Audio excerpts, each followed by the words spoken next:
In how many ways can a team of 3 boys and 3 girls be selected from 5 boys and 4 girls? ಏನಂತ ಹೇಳ್ತಾ ಇದ್ದಾರೆ ಅಂದರೆ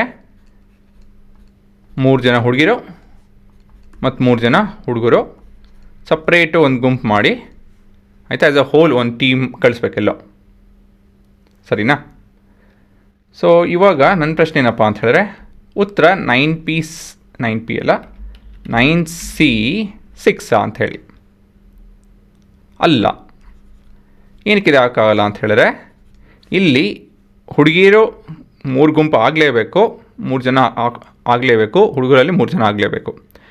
9C6 ಅಂತ ಹೇಳಿದ್ರೆ ಒಂದು ಸತಿ ಬೇಕಾದ್ರೆ ನಿಮಗೆ ಯಾವ ಸಿನಾರಿಯೋ ಬರುತ್ತೆ ಅಂತ ಹೇಳಿದ್ರೆ 5 ಜನ ಹುಡುಗಿರು ಒಬ್ಬಳು ಹುಡುಗಿ ಬರ್ತಾಳೆ, ಈ ಕಾಂಬಿನೇಷನ್ ಆಗೋಗುತ್ತೆ. So that is not the case. ಇದೇ ಸಪ್ರೇಟು, ಸರಿನಾ? ಹೀಗಿತ್ತು ಅಂತ ಹೇಳಿದ್ರೆ the possible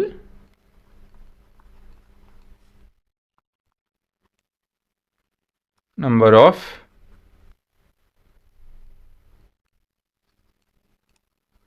combinations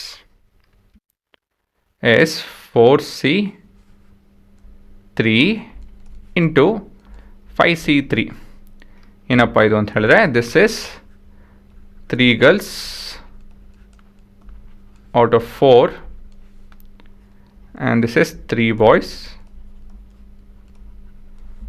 out of 5. ಏನಕ್ಕಪ್ಪ ಮಲ್ಟಿಪ್ಲೈ ಮಾಡ್ತಾಯಿದ್ದೀವಿ ಅಂತ ಹೇಳಿದ್ರೆ, ಇದನ್ನು ಈ ವಿಡಿಯೋ ಉಪಯೋಗಿಸ್ಕೊಂಡು ಹೇಳ್ತೀನಿ ನೋಡಿ. ಸೊ ಇವಾಗ ಏನು ಮಾಡ್ತಾಯಿದ್ದೀವಿ ಅಂತ ಹೇಳಿದ್ರೆ, ಇವೆರಡು ಸ್ಟಾರು ಹುಡುಗಿರಿ ಅಂತ ತಿಳ್ಕೊಳ್ಳೋಣ, ಈ 3 ಹುಡುಗರು ಅಂತ ತಿಳ್ಕೊಳ್ಳೋಣ. So the colour indicates there house ಅಂತ ಹೇಳಿ ತಿಳ್ಕೊಳ್ಳೋಣ, ಆಯಿತಾ? ಅದೊಂದು ಗುಂಪು ಮಾಡ್ತಾರಲ್ಲ ಹೌಸ್ ಅಂತೆಲ್ಲ ಹೇಳಿ ಸ್ಕೂಲ್ಗಳಲ್ಲಿ. ಸೊ ಅದೇ ರೀತಿಯಲ್ಲಿ ಆ ಗುಂಪಿಂದ ಈ ವ್ಯಕ್ತಿ, ಈ ಹುಡುಗಿರು ಮತ್ತು ಹುಡುಗರು ಬಂದಿದ್ದಾರೆ ಅಂತ ತಿಳ್ಕೊಳ್ಳೋಣ. ಈ ಒಂದಷ್ಟು ಕೇಸಲ್ಲಿ ನಾನು ಈ ಹುಡುಗಿರನ್ನ ಪಿಕ್ ಮಾಡ್ತೀನಿ, ಹುಡುಗರು ಇವರೇ ಇರ್ತಾರೆ.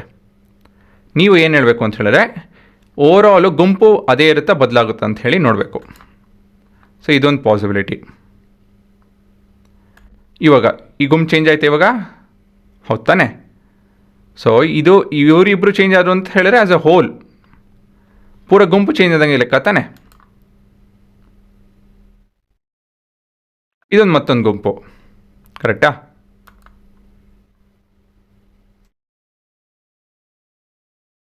ಇದೊಂದು ಇನ್ನು ಮತ್ತೊಂದು ಗುಂಪು. ಸೊ ಇವಾಗ ಏನು ಮಾಡ್ತಾಯಿದ್ದೀವಿ ಅಂತ ಹೇಳಿದ್ರೆ, ಇವರಿಬ್ಬರು ಸೆಲೆಕ್ಟ್ ಆಗಿದೆ ಅಂತ ತಿಳ್ಕೊಳ್ಳಿ. ಇವಾಗ ನಾನು ಬಾಯ್ಸ್ ಚೇಂಜ್ ಮಾಡ್ತೀನಿ. Boys will be picked while girls group will remain the same. ಈ ಥರ ಆದಾಗ ಇದೊಂದು ಸಪ್ರೇಟ್ ಗುಂಪು, ಇದೊಂದು ಸಪ್ರೇಟ್ ಗುಂಪು, ಇದೊಂದು ಸಪ್ರೇಟ್ ಗುಂಪು, ಇದೊಂದು ಸಪ್ರೇಟ್ ಗುಂಪು. ಸೊ ಈ ರೀತಿಯಲ್ಲಿ ಪ್ರತಿಯೊಬ್ಬರು ಯಾರನ್ನು ಒಬ್ಬರು ಚೇಂಜ್ ಆಯಿತು ಅಂತ ಹೇಳಿದ್ರೆ ಪೂರ ಗುಂಪು ಚೇಂಜ್ ಆಗುತ್ತೆ ತಾನೆ, ಲೆಕ್ಕ ಸರಿ ತಾನೆ? ಹಾಗಾಯಿತು ಅಂತ ಹೇಳಿದ್ರೆ ಏನೇ ಒಂದು ಚೇಂಜಸ್ ಇಲ್ಲಿ ಬಂತು ಅಂತ ಹೇಳಿದ್ರೆ ಪೂರ ಗುಂಪು ಚೇಂಜ್ ಆಗ್ತದೆ.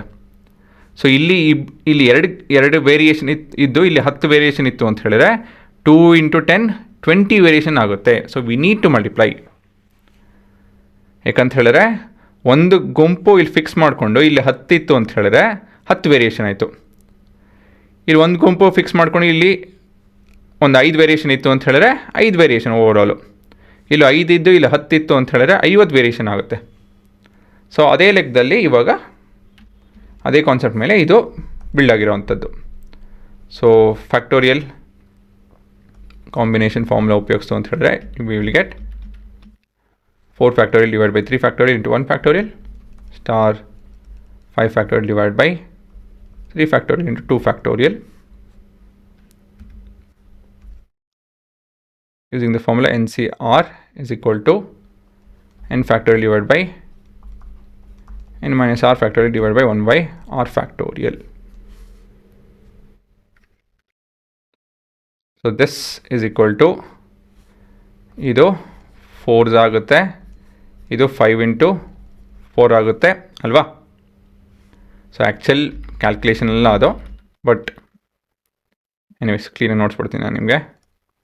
3 factorial divided by 3 factorial into 5 into 4 into 3 factorial divided by 3 factorial into 2. So ಇದು ಕಟ್ಟು, ಇದು ಕಟ್ಟು, ಮತ್ತು 1 2 ಸೊ ಓವರಾಲು 40. ಸೊ ಕೊನೆಯದಾಗಿ there are 40 different possible groups. So ಇದು ನಿಮ್ಮ ಉತ್ತರ.